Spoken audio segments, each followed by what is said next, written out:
it can feel like the specificity that Jean is talking about means that you have to do it right. And I was responding and saying, one of the main principles that Jean had in this different kind of thinking that he has, a different kind of concept, is that the person being able to correct you is what makes the listening work, because the person feels your attempt, and then you say, well, I didn't get that exactly right. It isn't exactly like that. Then the person has to go inside to tell you how it is. And that going inside and the sharing of it so that you get it is what the focusing is.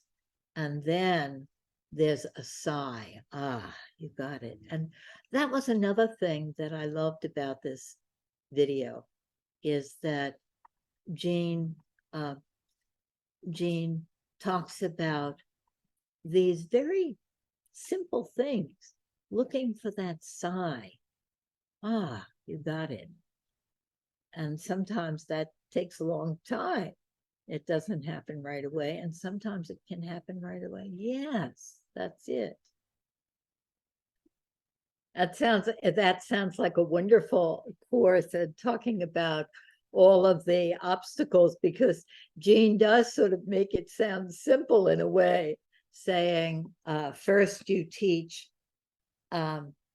people to listen, because they don't know that they're not listening, and then you and to say back what the person is saying like a tape recorder. Then you teach them not to say it back like a tape recorder, and then that idea of the fire engine words, and maybe we'll put that on our list of metaphors that Jean uses that are so helpful, to pick a word, and Liz, that might be helpful for you too, to not the whole story and sequence, but the word that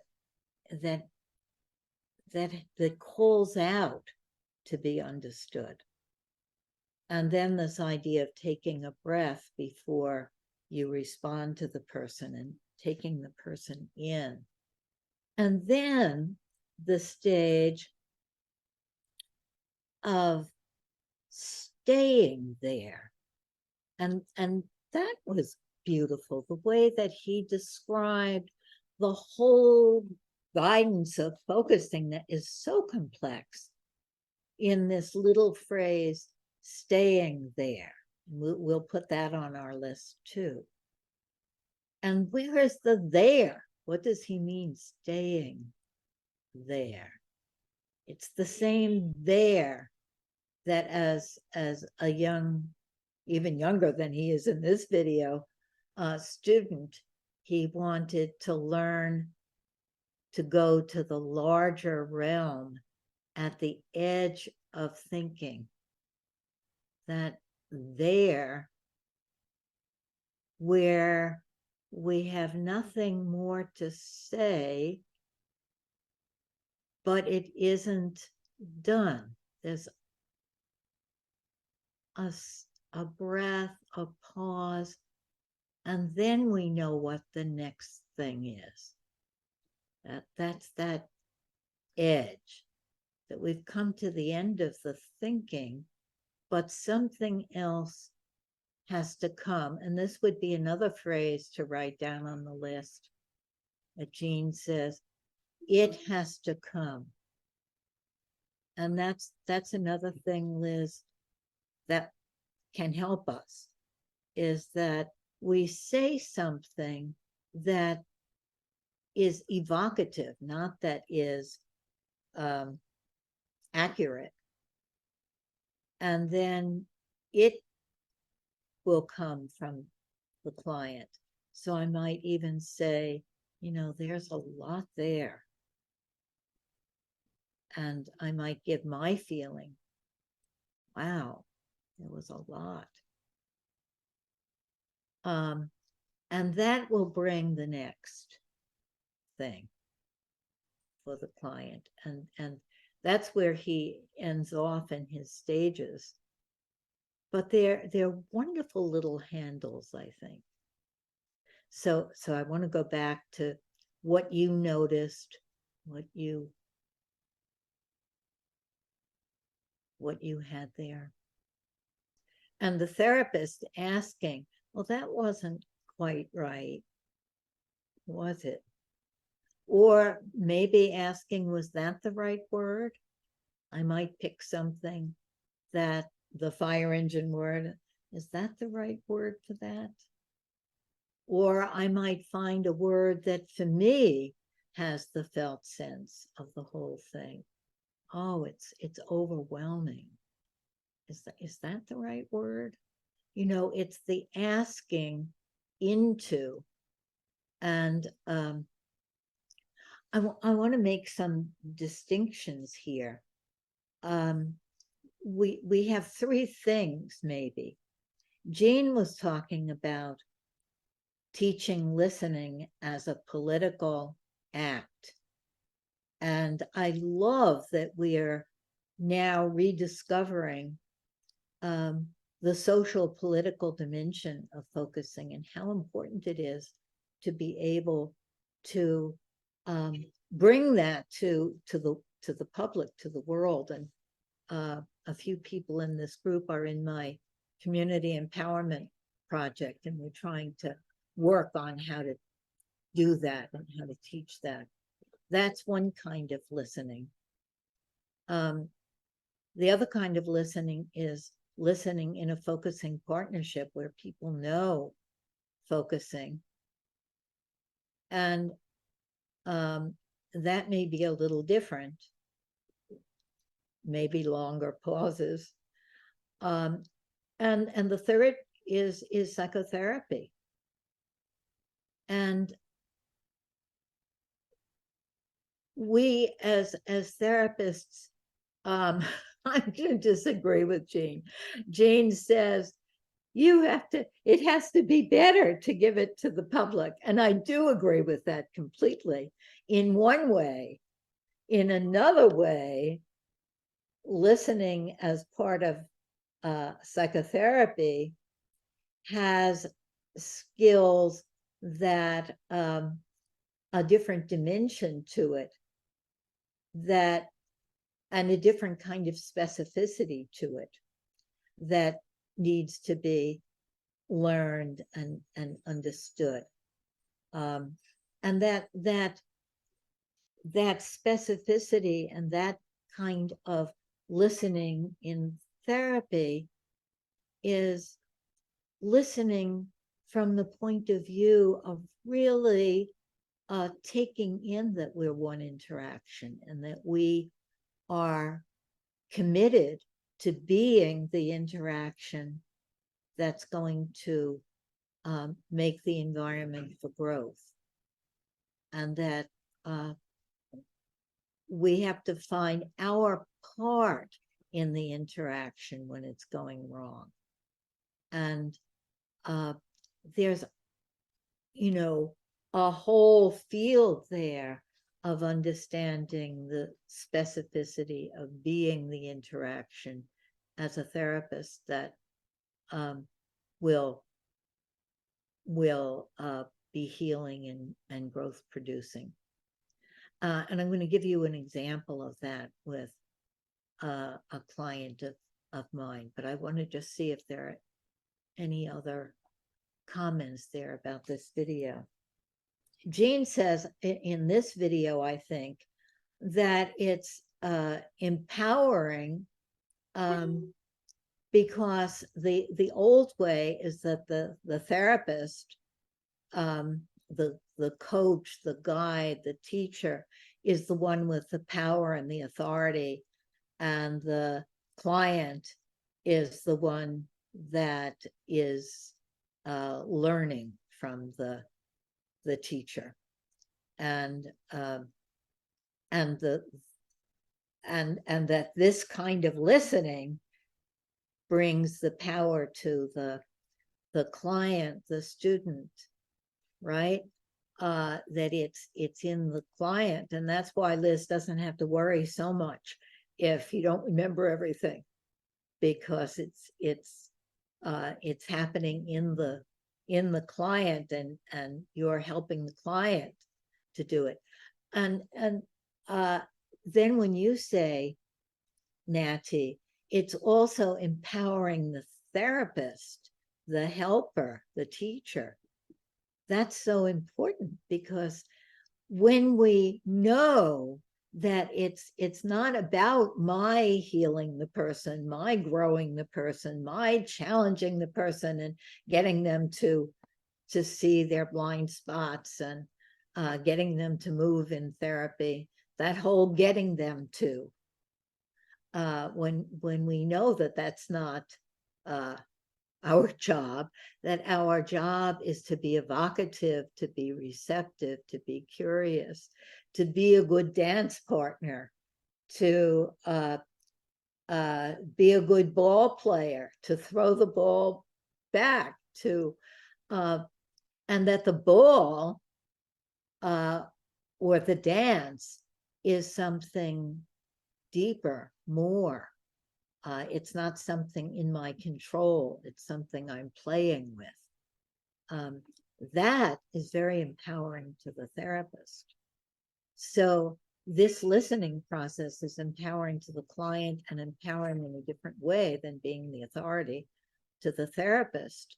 And then I just want to say that the third kind of empowering is empowering the dyad. It's empowering this partnership and empowering the relationship to be that relationship that can take flight, or can be grounded, whichever metaphor you like better. And also, Natty, I want to put on our list when Jean says, the person takes a breath, and then there's a pause, and they've come to the end of what they say,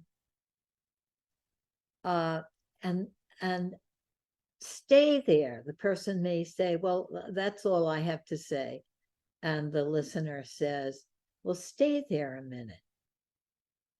The staying there is staying with it, right? It is this deeper whole feeling of something that opens up. And that's where this different kind of concept comes in. The body, inner, more, implicit, whatever we want to call that. And I love that Jean calls it. I think I told you this story, and but I'll tell it to you again because it's short.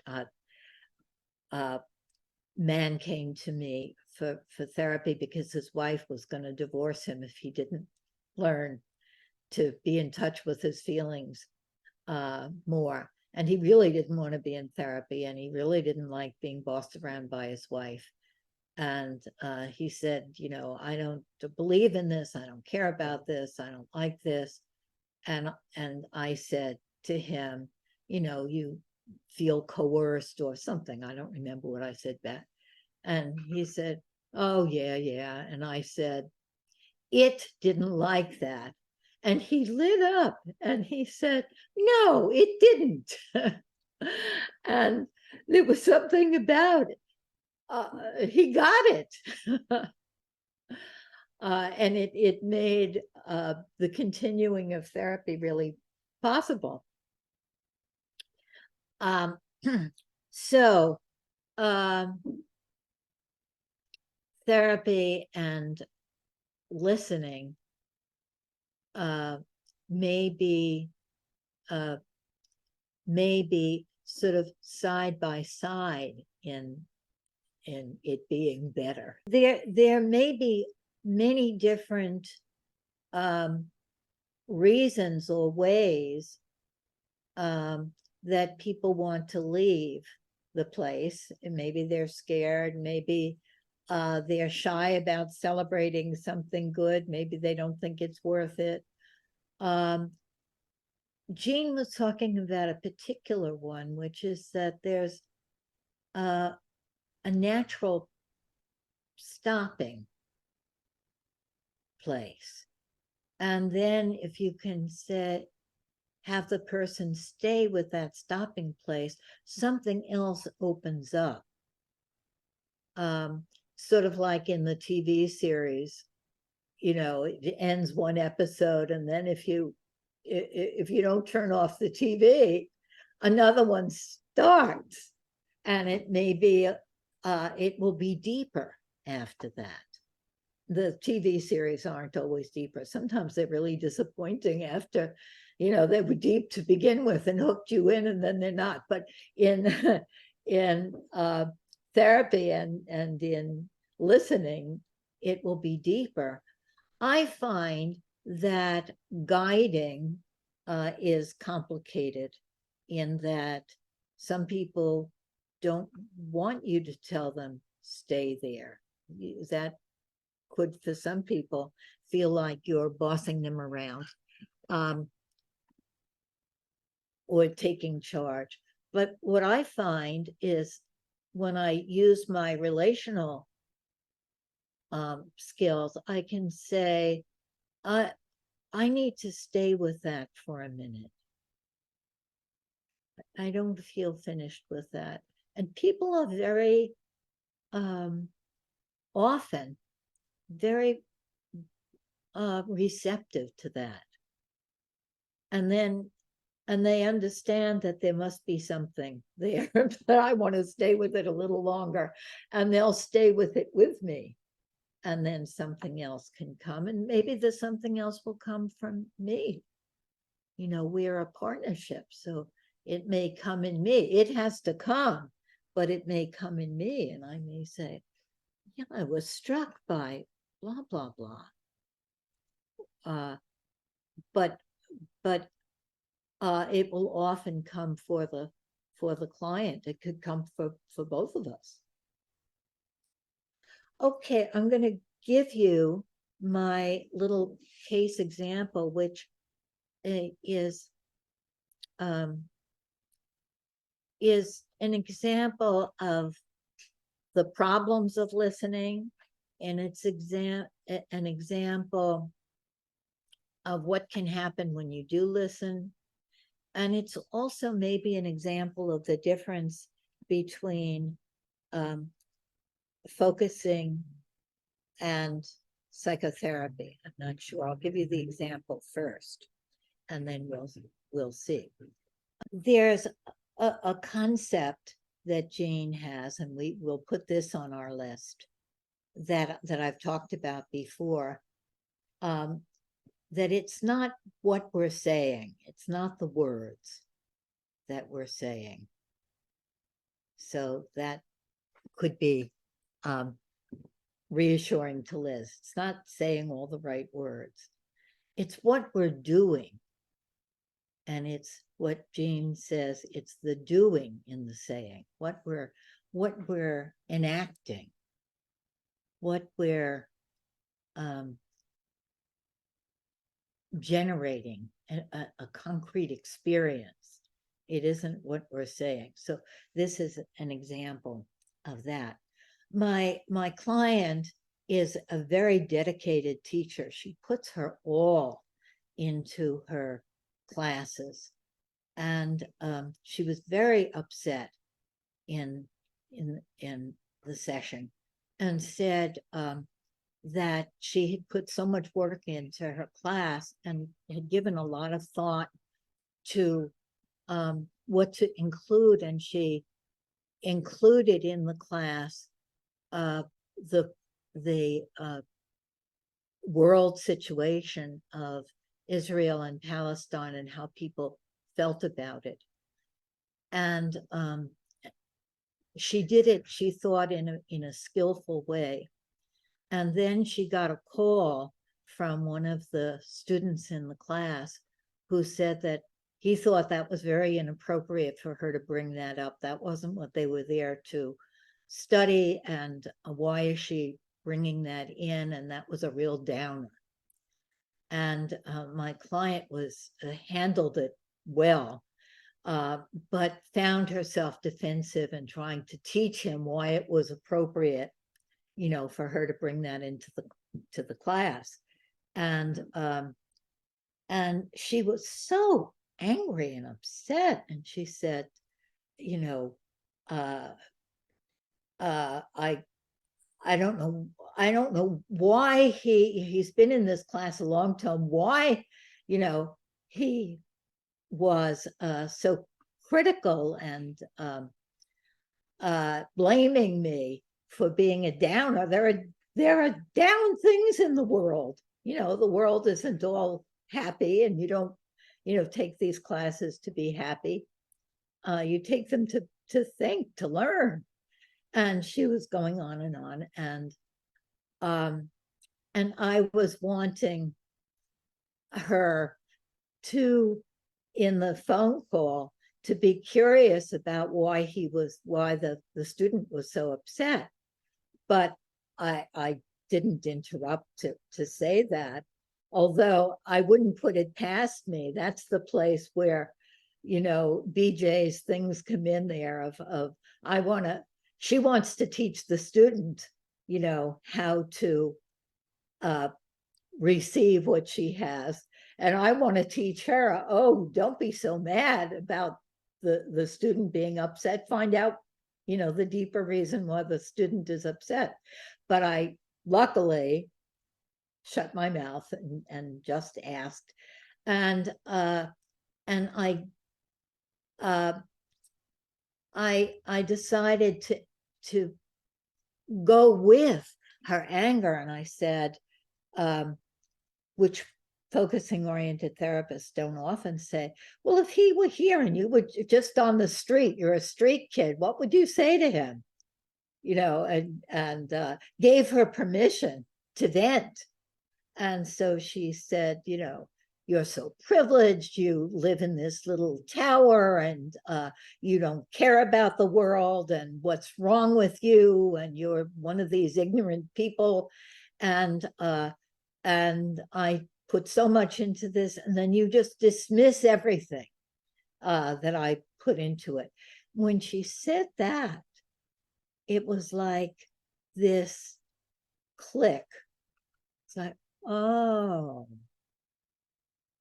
there's something that Jean, another thing to put on the list, which I've talked about before, is ooh, so when she's venting, I'm going, ooh, why can't she listen? Then when she says, you dismiss everything because of this one thing that you're upset about, I went, oh. And I recognized that as the feeling in her childhood about she had to be what her privileged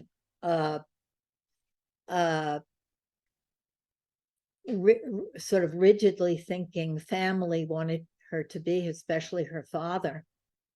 And I said, oh, everything that you're giving will be dismissed because of this one thing. And when I said that, she said, yes, that's like my mom. I try to talk about the world to my mom, and she says, oh, they're always fighting over there. And my dad, who, I hated to disappoint him, and I had to be a certain way that I just didn't fit. And I said, your values are so important to you. They're part of your soul, and you're giving your soul to this class. And then it's not received. And then there's this sigh, right, that Jean talks about. And Oh, wait a minute, I left out an important step. Can we go back in the story?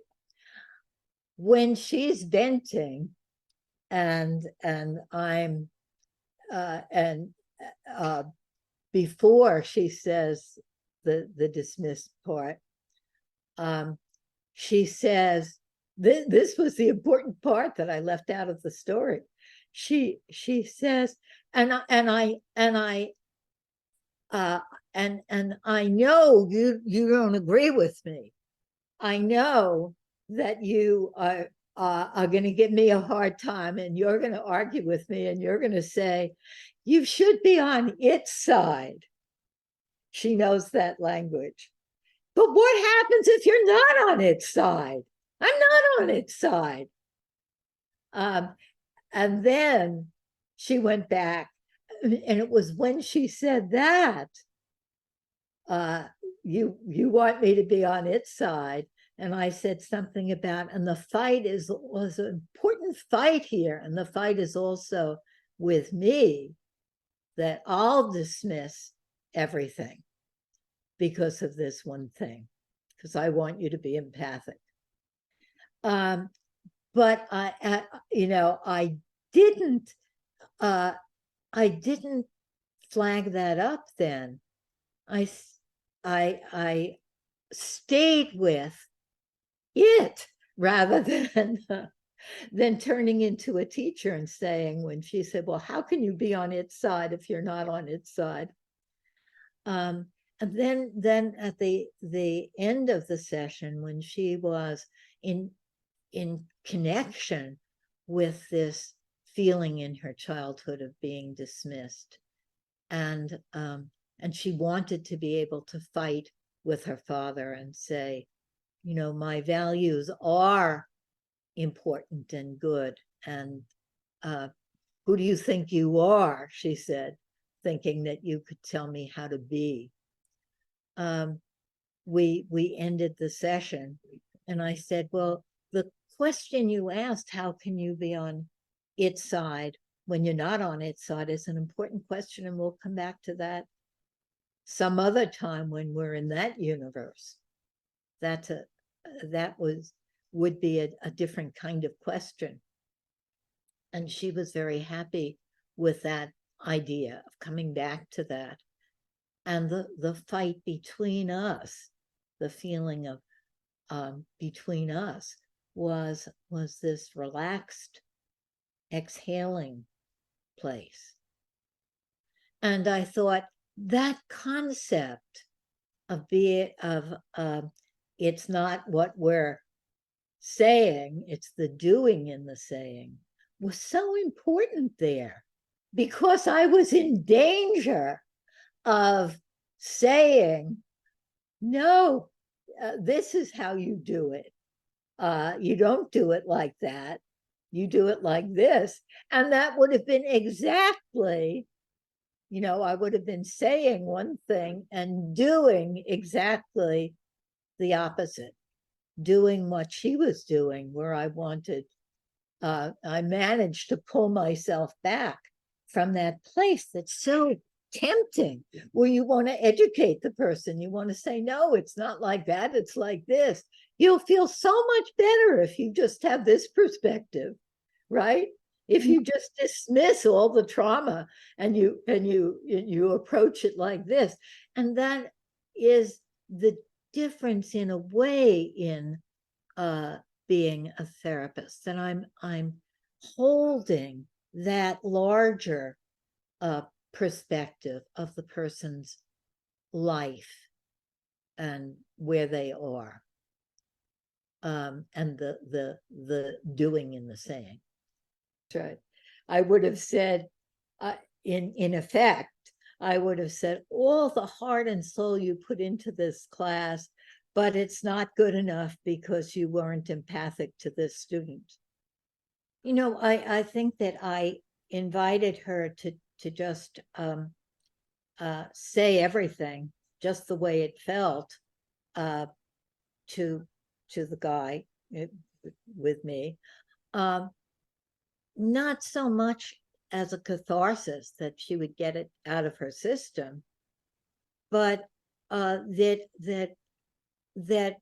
I would know this isn't the time, to do anything but just really listen to this. So it gave me a moment to sort of recenter myself, to really listen. Our time is going by so quickly. Let's look at the video of Gene as an old man, and he's talking about this same the same thing with Carl Rogers and listening. And let's see if we notice a difference, or how it feels to have Gene's more recent talking. Carl Rogers did not mostly reflect words. He didn't mostly say back what the client said.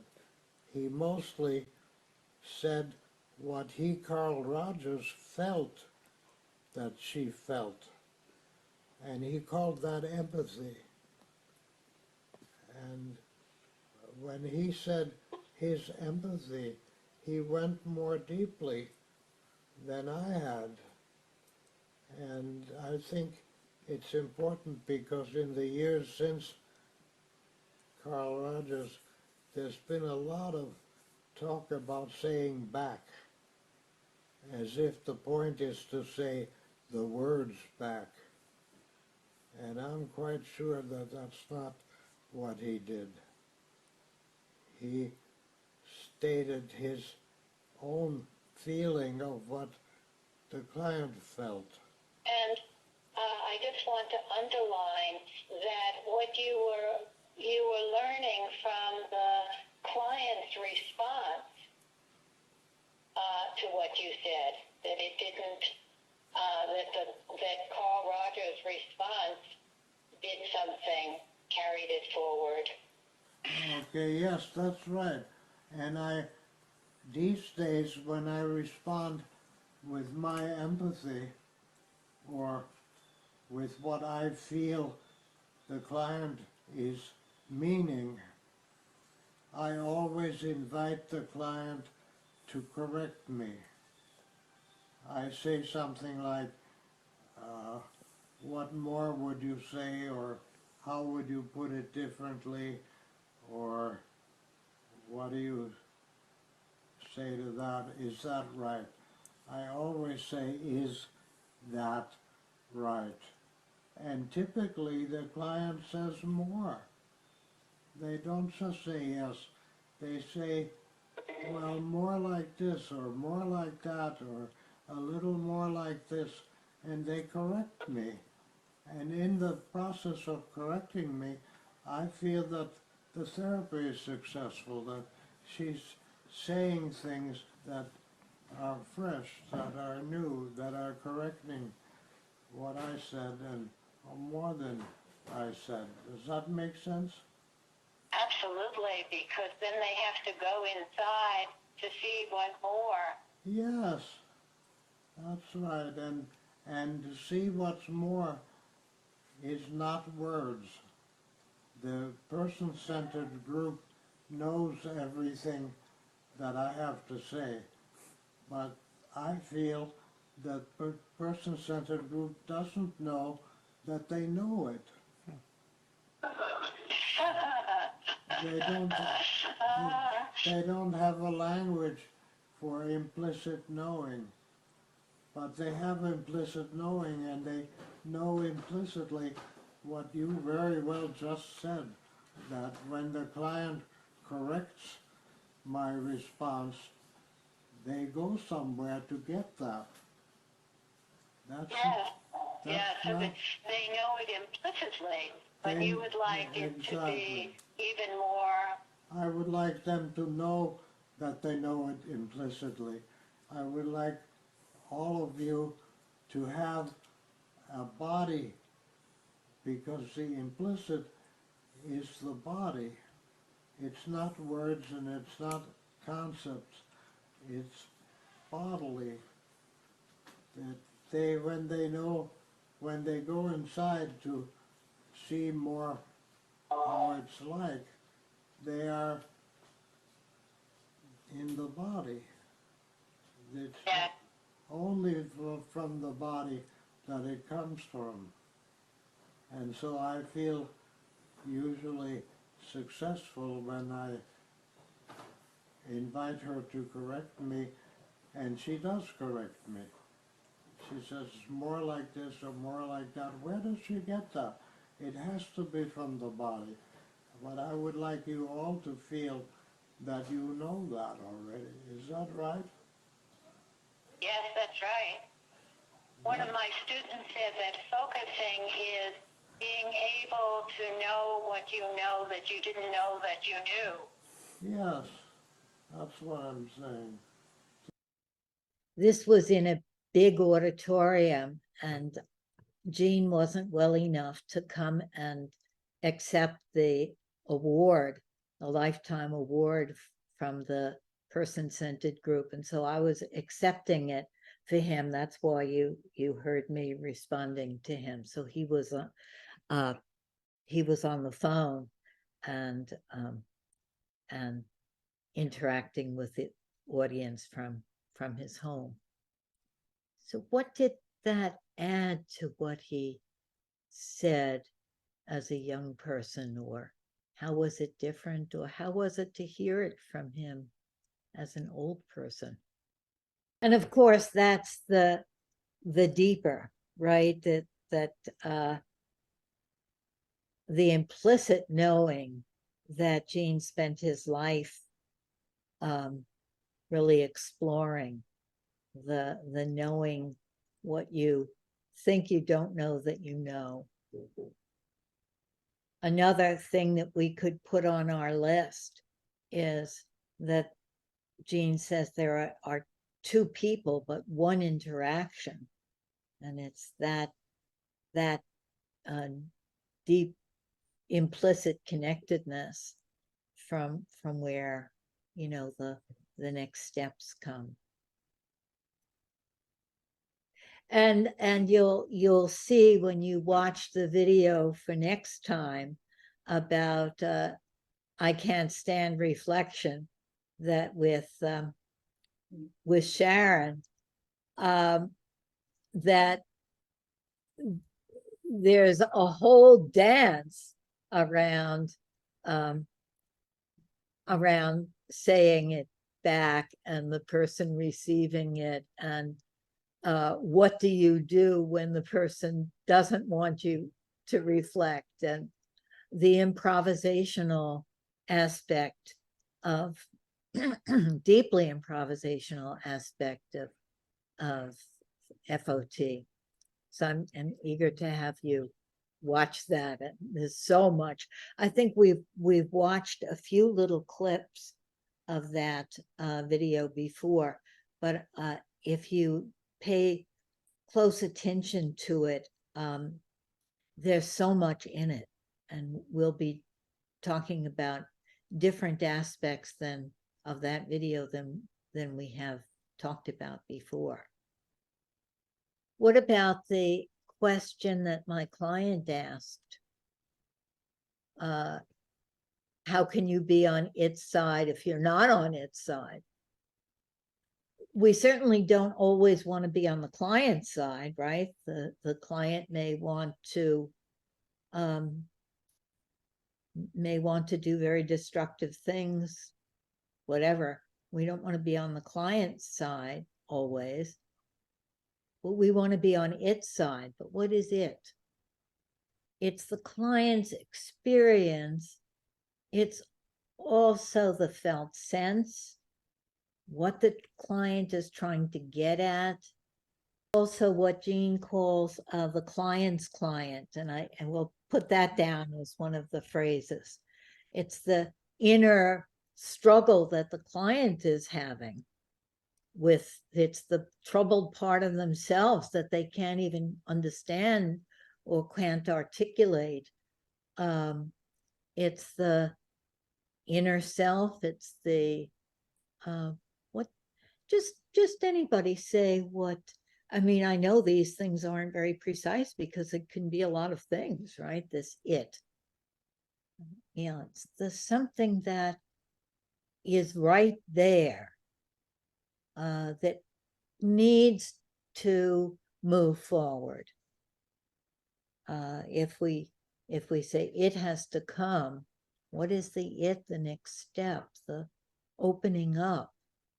In a therapy session, that it that that could be what comes for the person. Mhm. It may be, for my client, the it that she said she couldn't be on its side. You know, how can I be on its side when I'm not on its side? Was the side of, she couldn't be on the side of ignoring what's happening in the world because you don't want to feel bad. It for her was, the father who says, you know, you're doing it wrong, and dismissing everything. She couldn't have empathy for the student, and the it was also the struggle with me, right, for wanting her to be empathic in as a teacher, wanting her to be curious about what was upsetting to the student. That was also in the it. So how can the it be all of these things? And how could it not be? Right. The it is the implicit, right? It's what's right there under the surface. And there can be, you know, worlds there. In my little example of the guy who didn't want to be in therapy, and I said it didn't like that, and I pointed to my chest. The it was his